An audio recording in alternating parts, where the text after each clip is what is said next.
ఇరాన్‌ది ఆ మధ్యన యుద్ధం ప్రారంభమైనటువంటి ఒక నాలుగో రోజున, ఐదో రోజున నేను ఒక వీడియో చూపించాను. ఒక షిప్ ఇలా ఉంది. దాని అడుగున పేల్చి పడేసింది అమెరికా వదిలినటువంటి ఒక మిస్సైలు. ఇలా ఉన్నదున్నట్టు ఉండి అట్లా కుంగిపోయిందన్నట్టు. అట్లాంటి పవర్‌ఫుల్ వెపన్స్ అమెరికా దగ్గర చాలా ఉన్నాయి. ఇరాను అమెరికాని దెబ్బతీయడం కోసం ఇప్పుడు కొత్త ఎత్తుగడ వేస్తోందేంటంటే సీ మైన్స్, సముద్రంలో మైన్స్ ఏర్పాటు చేయడం.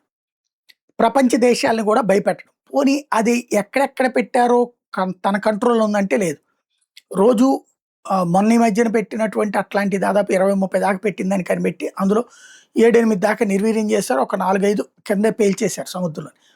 కానీ ఇంకా చాలా ఉంటాయి అన్నటువంటి ఇరాన్ చెప్తున్నటువంటి వేళ, అమెరికా వాటిని గాలిస్తున్నటువంటి వేళ ఇప్పుడు స్పీడ్ బోట్‌లో తీసుకొచ్చి ఓ పక్కన అమెరికా పీకుతుంటే, ఇంకో పక్కన వీళ్ళు పెడుతున్నారనమాట.